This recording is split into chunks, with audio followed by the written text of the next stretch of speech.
আমাৰ কিমান জনতা জনাৰ্দন এই বৰষুণৰ মাজতো একেবাৰে বিধি বাদ নোপোৱা অৱস্থা আপোনালোকে নিজে দেখিছে। তই এতিয়া আজিৰ পৰিৱেশত আৰু বেলেগৰ কথা ক'ব যাম জানো মই?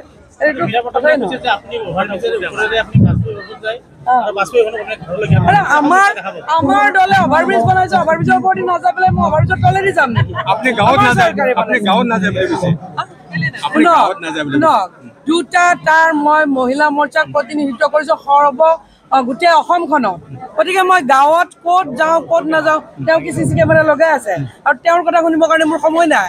আজি গোটেই অসমবাসীয়ে মোক শুভেচ্ছা দিছে, কাৰণ মই গোটেই অসমৰে নেত্ৰী। গতিকে মই গোটেই অসমখনৰ প্ৰতিগৰাকী মহিলাক উলিয়াই অনাৰ কাৰণে কাম কৰিছোঁ আৰু সেয়া ৬টা বছৰ 2টা টাৰ্ম। গতিকে তেওঁ মোক শিকাব যে ক'ত কোন থাকিব লাগে। কিন্তু কি জানে নাই, আমি বেলেগৰ কথা ক'ব বেয়া পাওঁ, কাৰণ দলে মোক প্ৰক্ষেপ কৰিছে মই উন্নয়নৰ লগত আছোঁ, ৰাইজ উন্নয়নৰ লগত আছে, বেলেগ কথা চোৱাৰ সময় নাই। গতিকে তেওঁৰ ভাগে মই তেওঁক শুভেচ্ছা জনাইছোঁ যে তেওঁ সুন্দৰভাৱে তেওঁ নিজৰ যি আশা তেওঁ কৰি যাওক আৰু আমাক ৰাইজে শুভেচ্ছা জনাইছে। গতিকে ৰাইজৰ শুভেচ্ছা, ৰাইজৰ শুভাশীষ, ৰাইজৰ আশীৰ্বাদ লৈ পেলাই আমি আগবাঢ়িছোঁ। গতিকে আপোনালোকে দেখিছেই ৰাইজৰ যি আমাৰ প্ৰতি যি মৰম, যি ধৰণে ৰাইজে আশীষ দিবলৈ এই বৰষুণৰ মাজতো ৰৈ আছে। 100% নিশ্চিত 100 মোৰ দে মহিলা মৰ্চাক প্ৰতিনিধিত্ব কৰিছোঁ গোটেই অসমখনক। গতিকে মই গাঁৱত ক'ত যাওঁ ক'ত নাযাওঁ তেওঁ কি চিচি কেমেৰা লগাই আছে আৰু তেওঁৰ কথা শুনিবৰ কাৰণে মোৰ সময় নাই। আজি গোটেই অসমবাসীয়ে মোক শুভেচ্ছা দিছে, কাৰণ মই গোটেই অসমৰে নেত্ৰী। গতিকে মই গোটেই অসমখনৰ প্ৰতিগৰাকী মহিলাক উলিয়াই অনাৰ কাৰণে কাম কৰিছোঁ আৰু সেয়া ৬টা বছৰ 2টা টাৰ্ম। তেওঁ শিকাব ক'ত থাকিব লাগে। কিন্তু কি জানে নাই, আমি বেলেগৰ কথা ক'ব বেয়া পাওঁ, কাৰণ দলে মোক প্ৰক্ষেপ কৰিছে মই উন্নয়নৰ লগত আছোঁ, ৰাইজ উন্নয়নৰ লগত আছে, বেলেগ কথা চোৱাৰ সময় নাই। গতিকে তেওঁৰ ভাগে মই তেওঁক শুভেচ্ছা জনাইছোঁ যে তেওঁ সুন্দৰভাৱে তেওঁ নিজৰ যি আশা তেওঁ কৰি যাওক আৰু আমাক ৰাইজে শুভেচ্ছা জনাইছে। গতিকে ৰাইজৰ শুভেচ্ছা, ৰাইজৰ আশীৰ্বাদ লৈ পেলাই আমি আগবাঢ়িছোঁ। গতিকে আপোনালোকে দেখিছেই ৰাইজৰ যি আমাৰ প্ৰতি যি মৰম, যি ধৰণে ৰাইজে আশীষ দিবলৈ এই বৰষুণৰ মাজতো ৰৈ আছে। 100% নিশ্চিত 100 more than 100%। গতিকে মই গাঁৱত ক'ত যাওঁ ক'ত নাযাওঁ তেওঁ কি চিচি কেমেৰা লগাই আছে আৰু তেওঁৰ কথা শুনিবৰ কাৰণে মোৰ সময় নাই। আজি গোটেই অসমবাসীয়ে মোক শুভেচ্ছা দিছে, কাৰণ মই গোটেই অসমৰে নেত্ৰী। গতিকে মই গোটেই অসমখনৰ প্ৰতিগৰাকী মহিলাক উলিয়াই অনাৰ কাৰণে কাম কৰিছোঁ আৰু সেয়া ৬টা বছৰ 2টা টাৰ্ম। তেওঁ শিকাব ক'ত থাকিব লাগে। কিন্তু কি জানে নাই, আমি বেলেগৰ কথা ক'ব বেয়া পাওঁ, কাৰণ দলে মোক প্ৰক্ষেপ কৰিছে মই উন্নয়নৰ লগত আছোঁ, ৰাইজ উন্নয়নৰ লগত আছে, বেলেগ কথা চোৱাৰ সময় নাই। গতিকে তেওঁৰ ভাগে মই তেওঁক শুভেচ্ছা জনাইছোঁ যে তেওঁ সুন্দৰভাৱে তেওঁ নিজৰ যি আশা তেওঁ কৰি যাওক আৰু আমাক ৰাইজে শুভেচ্ছা জনাইছে। গতিকে ৰাইজৰ শুভেচ্ছা, ৰাইজৰ শুভাশীষ, ৰাইজৰ আশীৰ্বাদ লৈ পেলাই আমি আগবাঢ়িছোঁ। গতিকে আপোনালোকে দেখিছেই ৰাইজৰ যি আমাৰ প্ৰতি যি মৰম, যি ধৰণে ৰাইজে আশীষ দিবলৈ এই বৰষুণৰ মাজতো ৰৈ আছে। 100% নিশ্চিত 100 more than 100%। বিজুলী মেধি কলিতা ডাঙৰীয়ানী আজি এই কাৰ্যালয় মুকলি কৰিলে আৰু এই কাৰ্যালয় মুকলি কৰা অৱস্থাত আমি দেখিবলৈ পাইছোঁ যে ইয়াত ৰাইজৰ যথেষ্টখিনি সমাদৰ আজি আমাৰ প্ৰাৰ্থীগৰাকীয়ে লাভ কৰিছে, আমাৰ দলে লাভ কৰিছে আৰু ৰাইজৰ যিটো উৎসাহ, এই উৎসাহটো সঁচাকৈ সন্তোষজনক। আৰু আগন্তুক দিনত যিহেতুকে আমি উন্নয়নৰ কথাৰে আমি নিৰ্বাচন খেলিবলৈ লৈছোঁ। গতিকে বিগত আমি 2014 চনৰ পৰা যেতিয়াৰ পৰা নৰেন্দ্ৰ মোদী ভাৰতবৰ্ষৰ প্ৰধানমন্ত্ৰী হৈছে আৰু 2016 চনত যেতিয়াৰ পৰা অসমত বিজেপি নেতৃত্বাধীন চৰকাৰ হৈছে আৰু বৰ্তমানো আমাৰ মুখ্যমন্ত্ৰী ডক্টৰ হিমন্ত বিশ্ব শৰ্মা ডাঙৰীয়াৰ নেতৃত্বত যি আমাৰ বিজেপি নেতৃত্বাধীন চৰকাৰ চলি আছে, ৰাজ্যখনত সকলোতে সৰ্বাংগীন উন্নতি হৈছে। আপোনালোকৰ প্ৰত্যক্ষ কৰিছে এইটো। গতিকে এইবাৰ উন্নয়নৰ কথা লৈ পেলাই আমি নিৰ্বাচন খেলিম আৰু সেই উন্নয়নত ৰাইজে সন্তুষ্ট হৈছে আৰু ৰাইজে বিপুল সঁহাৰি জনাইছে। গতিকে আগন্তুক দিনত আমি সম্পূৰ্ণৰূপে আশাবাদী যে 5 নম্বৰ গুৱাহাটী লোকসভা সমষ্টিত বিজুলী কলিতা মেধি ডাঙৰীয়ানীয়ে বিপুল ভোটত তেখেতে জয়যুক্ত হ'ব, এইটো আমি নিশ্চিত।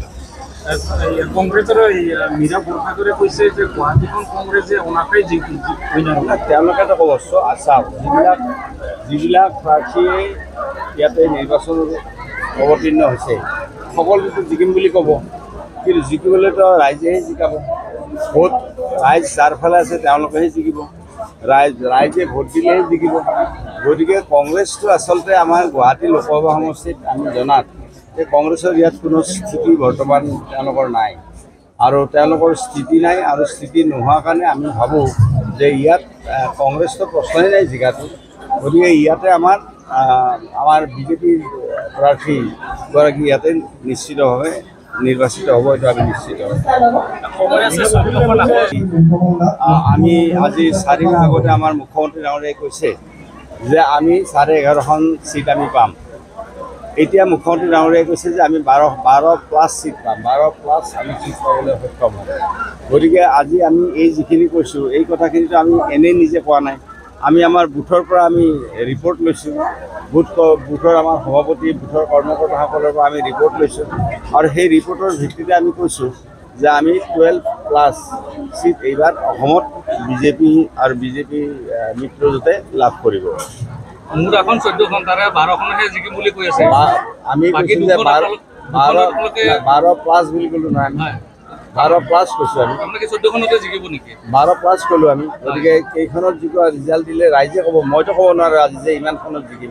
ভোট দিব ৰাইজে, কিন্তু আমি 12+ চিট আমি এইবাৰ বিজেপি মিত্ৰজোঁটে লাভ কৰিব। Thank U.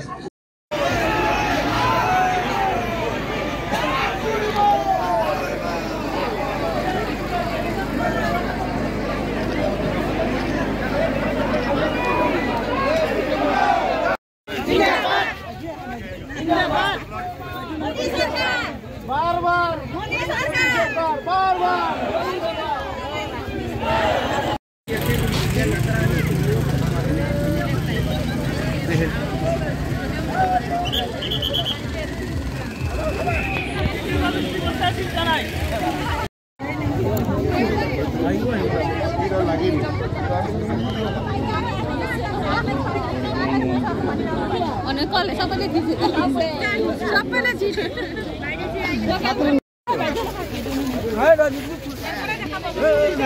জিন্দাবাদ জিন্দাবাদ জিন্দাবাদ জিন্দাবাদ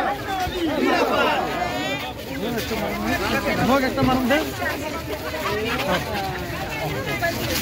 বিজেপি জিন্দাবাদ বিজেপি জিন্দাবাদ ভারত মাতা জিন্দাবাদ জিন্দাবাদ জিন্দাবাদ জিন্দাবাদ ভোগ একটা মারুন দে বিজেপি জিন্দাবাদ বিজেপি জিন্দাবাদ ভারত মাতা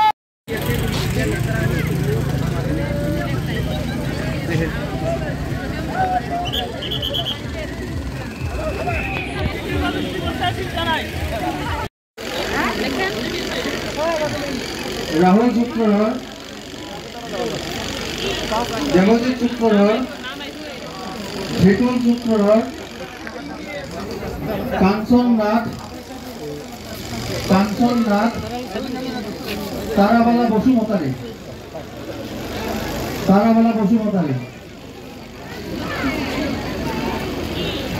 এইবাৰ আমি উত্তৰেশ্বৰী মণ্ডলৰ পৰা আজি যোগদান হাজং, অনিমা হাজং, পাৰ্বতী হাজং, নমিতা হাজং, অনিমা বৰ্মন, কুসুম চৌধুৰী, ৰেখা বৰ্মন,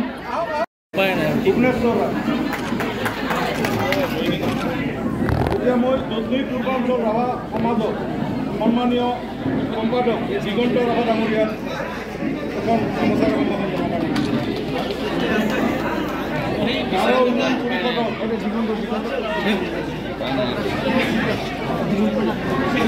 উন্নয়ন পৰিষদৰ এলেন্স কেম্প সাংমা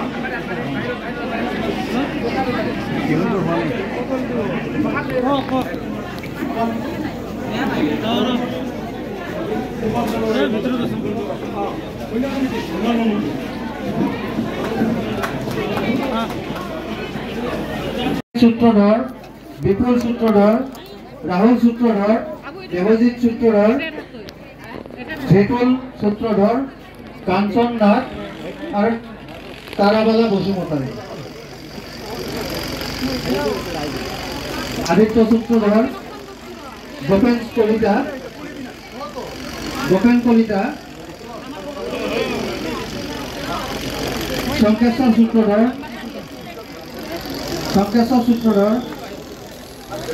সঞ্জীৱ সূত্ৰধৰ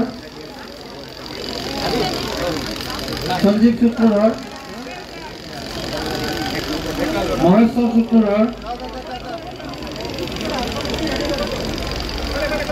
টিকেন সূত্ৰধৰ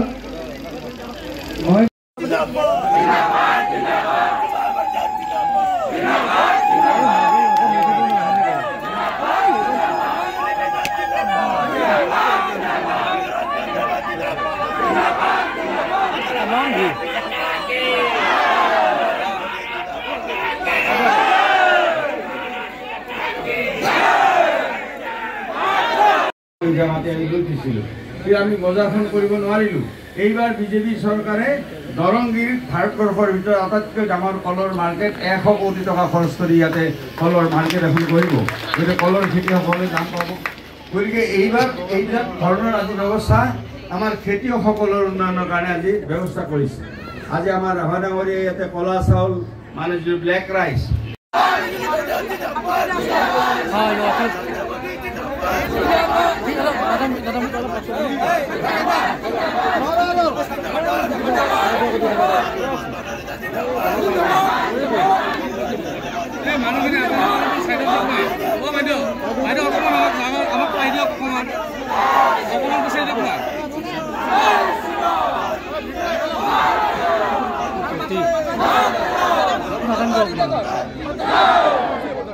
মোবাইল বা নানাম না মোটো না এটা ঠিক আছে